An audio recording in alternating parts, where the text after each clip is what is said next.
Price தரலாம். எல்லாரும் எப்படி இருக்கீங்க? நல்லா இருக்கீங்களா? எல்லாரும் நல்லா இருப்பீங்கன்னு சொல்லி ஆண்டவருக்குள்ள விசுவாசிக்கிறேன். இன்றைய காலை வேளையில் எல்லாருக்கும் என் அன்பின் வாழ்த்துக்கள். குறிப்பாக பிறந்த நாள், திருமண நாள் காணுகிற ஒவ்வொருவருக்கும் என் அன்பின் வாழ்த்துக்கள். இன்னைக்கு சிந்தித்து தியானிப்பதற்காக எடுத்துக்கொள்ளப்பட்ட வேத வார்த்தை, நீ எதிர்பார்த்தது சீக்கிரம் நடக்கும். பிரியமானவர்களே, வாழ்க்கையில் ஏதாவது ஒரு எதிர்பார்ப்பு இருந்துட்டு தான் இருக்கும். அந்த எதிர்பார்ப்பு சீக்கிரமாகவே நடக்கணும் அப்படின்னு சொல்லி நம்ம மனசுக்குள்ளே விரும்புவோம். இப்படி உங்கள் வாழ்க்கையில் ஏதோ ஒரு எதிர்பார்ப்பு நடக்கணும் அப்படின்னு சொல்லி காத்துட்ருக்கீங்களா? இன்னைக்கு ஆண்டவர் உங்களை பார்த்து தான் சொல்கிறாரு, நீங்கள் எதிர்பார்த்த காரியங்கள் சீக்கிரமாகவே நடக்கும். நம்ம எதிர்பார்த்து அந்த காரியங்கள் நடக்கலை அப்படின்ன உடனே இனி இந்த காரியங்கள் நடக்காதோ அப்படின்னு சொல்லி நம்மளை அறியாமையே நம்ம சோர்வில் மூழ்கி போயிடுவோம். இப்படி நம்ம சோர்வில் மூழ்கி இருக்கிற அந்த காரியங்கள், நம்ம எதிர்பார்க்கிற காரியங்கள் சீக்கிரமாகவும் விரைவாகவும் இன்றைய நாளில் நடக்கும் அப்படின்னு சொல்கிறாரு. அதே போல் இந்த காரியங்கள் நடக்கிறதுக்கு முன்னாடி நம்ம எதிர்பார்க்கிற காரியங்கள் ஆண்டவருக்கு பிரியமானதா, ஆண்டவருக்கு சித்தமானதா அப்படின்னு சொல்லி நம்ம தெரிஞ்சு வச்சிருக்கணும். நம்ம வாழ்க்கையில் எதனால நம்ம எதிர்பார்த்தா ஆண்டவர் தருவார் அப்படின்னு இல்லாமல், இந்த காரியங்கள் நான் கேட்கறதுனால, நான் ஆசைப்படுறதுனால, நான் விரும்புறதுனால ஆண்டவர் நோக்கம் என்ன அப்படின்னு சொல்லி அறிஞ்சு அதன்படி நம்ம கேட்கும்போது நம்ம எதிர்பார்க்கிற காரியங்கள் அந்தந்த நேரத்தில் கரெக்டாக நடக்கும். இப்போ நம்ம பைபிளில் சங்கீதம் 37 4வது வசனத்தை எடுத்து நம்ம படிக்கும்போது, கர்த்தரிடத்தில் மன மகிழ்ச்சியாயிரு, அவர் உன் இருதயத்தின் வேண்டுதல்களை உனக்கு அருள் செய்வார். ஆமேன், ஹல்லேலூயா. யார்கிட்ட மன மகிழ்ச்சியாக இருக்கணுமா? ஆண்டவராகிய இயேசு கிறிஸ்துட்ட மன மகிழ்ச்சியாக இருக்கணும் அப்படின்னு சொல்லி பைபிள் வசனம் சொல்லுது.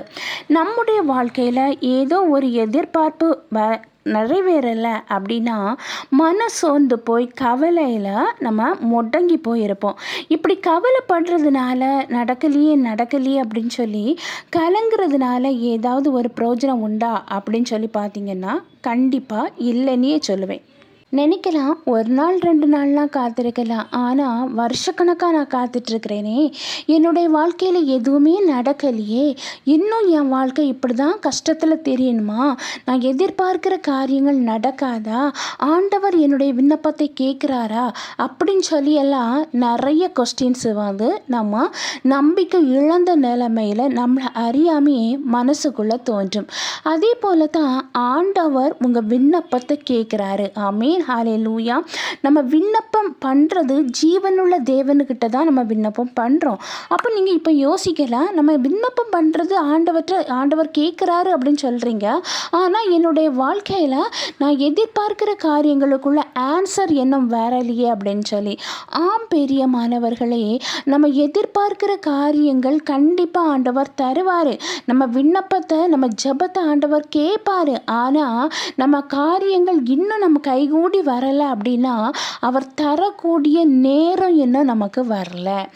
ஆண்டவர் சித்தத்தின்படி எந்த நேரத்தில் நம்முடைய வாழ்க்கையில் நம்ம எதிர்பார்க்கிற காரியங்கள் நமக்கு கிடைக்கணும் அப்படின்னு சொல்லி இருக்குதோ, எந்த நேரத்தில் அவர் அந்த ஆசீர்வாதத்தை தந்தால் நம்ம வாழ்க்கை நல்லா இருக்கும் அப்படின்னு சொல்லி அவர் விரும்புகிறாரோ, அந்த நேரத்தில் நம்ம எதிர்பார்க்கிற காரியங்கள் கண்டிப்பாக நிறைவேறும். ஒரு தகப்பன், சாதாரண மாமிச ரீதியான உள்ள ஒரு தகப்பனே தன்னுடைய பிள்ளை ஒன்று ஆசைப்பட்டு கேட்டால் உடனே இல்லைனாலும் கொஞ்ச நாள் பார்த்துட்டு அதுக்குள்ளே டைம் வரும்போது அதுக்குள்ளே வாங்குறது, ஒரு திங்ஸை கேட்குதுன்னு வைங்களேன், அந்த திங்ஸை வாங்குறதுக்குள்ளே பண வசதி வர வெயிட் பண்ணிவிட்டு அது வந்த பிறகு வாங்கி கொடுப்பாங்க இல்லையா? அதே போல தான் நம்முடைய வாழ்க்கையில் எந்த நேரத்தில் எதை தந்தால் நம்ம வாழ்க்கை நல்லா இருக்கும் அப்படின்னு சொல்லி அவருக்கு தெரியும். அந்த நேரத்தில் கண்டிப்பாக ஆண்டவர் நீங்கள் எதிர்பார்த்து காத்திருக்கிற அந்த காரியத்தை கண்டிப்பாக தந்து உங்கள் வாழ்க்கையை ஆண்டவர் நிறைவேற்றுவார், ஆசீர்வதிப்பார், அற்புதத்தை உங்களை காண செய்வார். அதனால் நீங்கள் எதிர்பார்க்குற காரியம் சீக்கிரமாக நடக்கும். அதே போல் நம்ம எதிர்பார்க்குற காரியங்கள் நடக்கணும்னா கர்த்தருக்குள்ள மன மகிழ்ச்சியாக இருக்கணும் அப்படின்னு சொல்லி விரும்புகிறாரு. நம்ம வாழ்க்கையில் நம்ம எதிர்பார்க்குற காரியங்கள் கிடைக்கல அப்படின்னா மனசு சோர்வடைஞ்சிருது. அது ஆண்டவருக்கு பிரியமில்லை. ஆண்டவர் எதை எதிர்பார்க்குறாரு? ஆண்டவர் மன மகிழ்ச்சியாக நம்ம இருக்கணும் அப்படின்னு தான் எதிர்பார்க்குறாரு. அதனால் நம்ம எத்தனை கஷ்டங்கள் வந்தாலும் எத்தனை வேதனை வந்தாலும் அத்தனையும் ஆண்டவர் சமூகத்தில் தெரியப்படுத்திட்டு நம்ம ஆண்டவருக்குள்ள மன மகிழ்ச்சியாக இருக்கும்போது கண்டிப்பாக நம்ம எதிர்பார்க்கிற காரியங்கள் கண்டிப்பாக நம்ம வாழ்க்கையில் நிறைவேறும். இப்போ பைபிளில் பாருங்க, ஒரு நிகழ்வு. ஆபிரகாமுக்கும் குழந்தை தருவேன் அப்படின்னு சொல்லி ஆண்டவர் வாக்கு கொடுக்குறாரு. ஆனால் அந்த குழந்தை தர்றதுக்கு வெகு நாட்களாக ஆகுது. ஆபிரகாம் காத்துட்டு இருக்கிறாரு.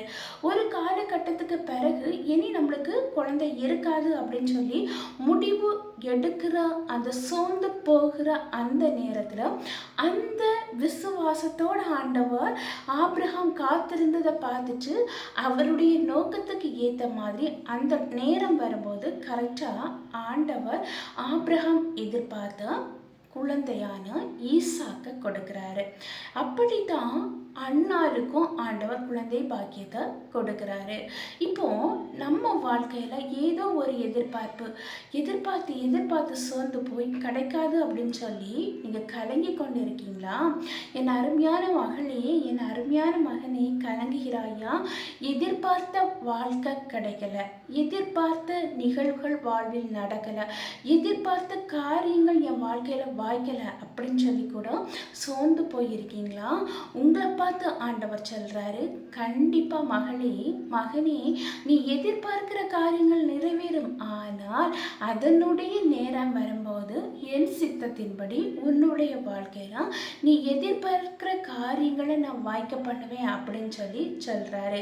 அதனால நம்ம வாழ்க்கையில எதிர்பார்த்த காரியம் எதுவுமே நடக்கலையே அப்படின்னு சொல்லி கலங்காதீங்க. கண்டிப்பா ஆண்டவர் உங்க வாழ்க்கையில நீங்க என்ன காரியங்களுக்காக எதிர்பார்த்து காத்திருக்கீங்களோ அந்த காரியத்தை வெகு சீக்கிரமா நிறைவேற்றுவாரு. இப்போ ஒரு சின்ன ப்ரேயர் பண்ணலாமா? அன்பின் பரலோக தந்தையே, அப்பா, இந்த அருமையான வேலைக்காக நன்றி ஆண்டவரே. எத்தனை பேருக்கும் கிடைக்காத நல்ல ஒரு தருணத்தை எங்களுக்கு தந்தீங்கப்பா. அந்த மேலான கிருபைக்காக நன்றி ஆண்டவரே. இப்பொழுதும் ஆண்டவரே, என்னோடு கூட சேர்ந்து ஜெபிக்கிறோம் ஒவ்வொருவரையும் கண்ணோக்கி பார்க்க வேண்டும் என்று ஜெபிக்கிறேன் ராஜா. வாழ்க்கையில எதிர்பார்த்த காரியங்கள் நடக்காதா அப்படின்னு சொல்லி கலக்கத்தோடு என்னோடு கூட சேர்ந்து ஜெபிக்கிறோம். ஒவ்வொருவருடைய வாழ்க்கையிலும் எதிர்பார்க்கிற காரியங்கள் என்ன அப்படின்னு சொல்லி அப்பா நீங்க அறிஞ்சிருக்கீங்கப்பா. அவங்க வாழ்க்கையில அவங்க எதிர்பார்க்கிற காரியங்களை நிறைவேற்றி ஆசீர்வதிக்க வேண்டும் என்று ஜெபிக்கிறப்பா. அவங்க வாழ்க்கையில ஒரு பெரிய அற்புதத்தை செய்ய வேண்டும் என்று ஜெபிக்கிறேன். ஒவ்வொருவரையும் தாழ்த்தி உம்முடைய கரத்திலே ஒப்படைக்கிறேன். நீங்க பொறுப்படுத்தி வழி நடத்தி செல்லுங்க. மீட்பர் இயேசுவின் மூலம் ஜெபம் கேளும் அன்பு நிறைந்த பரம தந்தையே, ஆமேன் ஆமேன். கர்த்தர் உங்க ஜெபத்தை கேட்டிருக்கிறாரு. கண்டிப்பா உங்க வாழ்க்கையில எதிர்பார்க்கிற காரியங்கள் நிச்சயமா வெகு சீக்கிரத்துல நடக்கும். கர்த்தர் தாமே இவ்வார்த்தைகளை ஆசீர்வதிப்பாராக. ஆமீன் ஆமீன். ஹல்லேலூயா.